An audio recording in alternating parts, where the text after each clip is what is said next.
Chapter 52, Preparations for a New Day, Mid-1940s. A about to have. Pups. Turl H. Anything that is bulging. The old tire was about to have pups. Earl and Clifford were hard at work on the Shasta Dam project when Earl got a letter from his home on Bear Creek that he needed to report to the Army for service. He was over 2,000 miles from home, and it would take him several days to show up. Having to quit a job that paid him $1 an hour and then take a job with the Army where he would make less than $1 per day had to be disappointing. The same government that was building the dam was now building an army. A new job was forcing him to take a pay cut that was 10 times less money. But as his father Riley had passed up better job potentials to care for his extended family, now his boys, in a similar spirit, would take up their duty to the nation. The old jalopy that had gotten them to California now needed to take them home. The average car made in the 1930s would last 7 years and go less than 100,000 miles. Keeping a check on fuel, oil, water, and tire pressure was very important, as some stretches of the road had no services for several miles.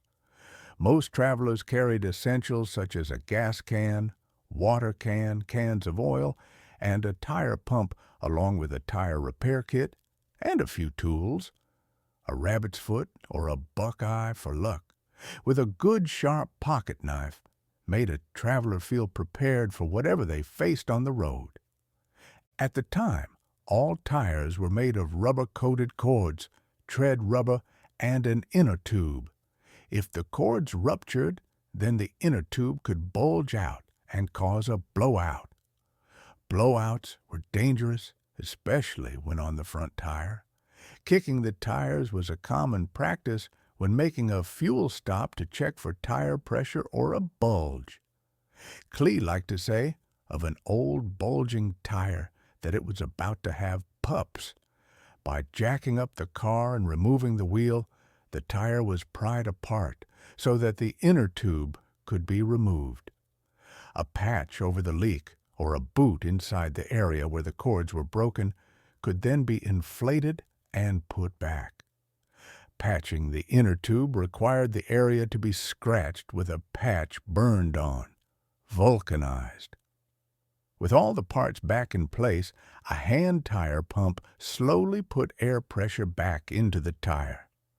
When Earl and Clifford rolled into home on the Bear Creek farm, the family had an opportunity to all be together again. Perry came home from school on the weekends. It was a blessing for Riley and Melinda to have all their offspring home.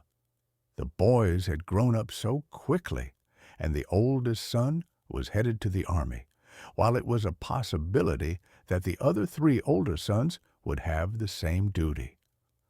Family members and neighbors all shared an interest in the boys returning from California.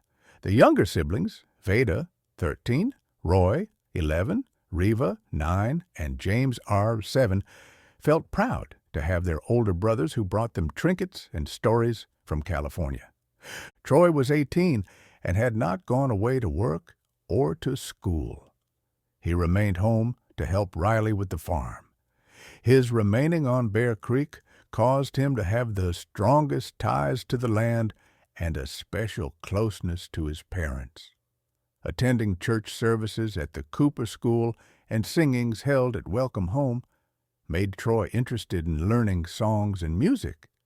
He attended a singing school held by Vanzo Ragland at the Welcome Home Schoolhouse. Learning shape notes made him eager to sing, but his shyness restrained him from getting in front of people and singing. He enjoyed and admired gospel songs throughout his lifetime.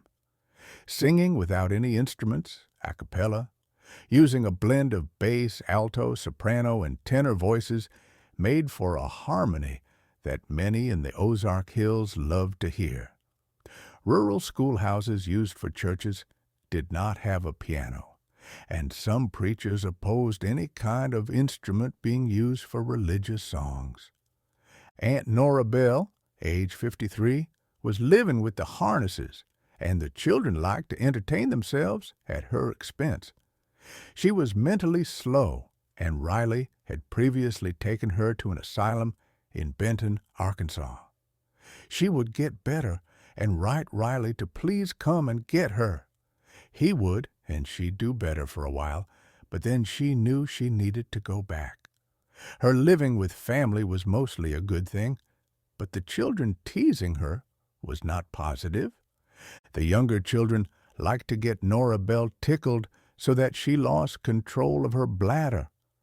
Out on the porch, they would get her laughing and then say, "Mississippi River," and she would wet the boards of the porch. It was funny to them and commonplace in that era to tease anyone who was mentally slow. Their sister Reva was also slow, but not to the extent of Nora Bell. The boys would find ways to irritate her, but she was very strong, and they couldn't prevent her escaping when bothered. Veda and Reva helped their mother around the house and with the garden. With all the boys at home, the girls would make a large number of biscuits. A pound of flour cost about 4 cents in 1940, and the egg and lard were from the farm. With some fried bacon, the grease could be made into gravy and fried eggs made for a hearty breakfast feasting. A little homemade jam from fruit or fried apples helped to finish off the last batch of biscuits. A trifling sum could feed so many. Veda remembers making as many as 40 biscuits, and they were all eaten. Roy and James R. helped Riley with the farm chores and attended Bohannon School with their sisters in the winter months. The boys played baseball and basketball at recess, and the girls skipped rope or played hopscotch. Bohannon's mascot was the Quinn Owls, a barn owl. Some of us remember Troy Harness giving the school cheer they made, "Rah, rah, rah, go Quinn Owls, hurrah Bohannon," followed by a hoot. The consolidation of Cooper and Bohannon schools into the Bear Creek School happened after the Harness family moved away. Roy loved to tinker and built things as his brother looked on.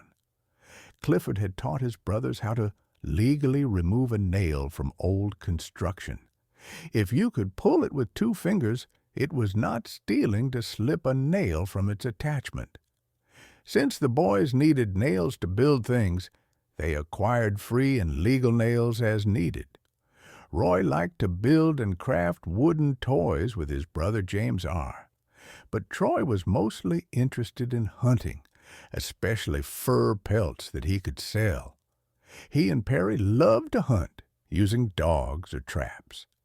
They were most successful in killing squirrels, which the family ate. And at night, they hunted for possums, using a kerosene lantern or carbide light. The Harness family was about to be broken apart by a world war, and those days of living on Bear Creek would become only a memory. In those short and fleeting days that Earl was home, I imagine Riley lying in bed thinking about all his children being under one roof and how precious that moment was.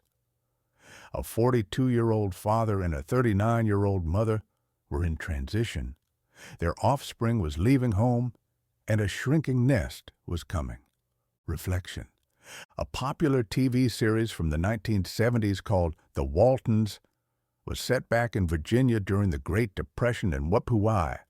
Of the John Walton family, it captures much of the spirit and experiences I write about of the Harness family. I'm like John Boy, who tells the story from his knowledge and perspective.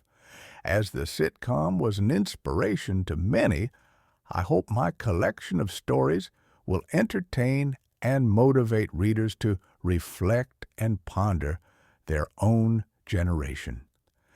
And he will turn the hearts of the fathers to the children, and the hearts of the children to their fathers.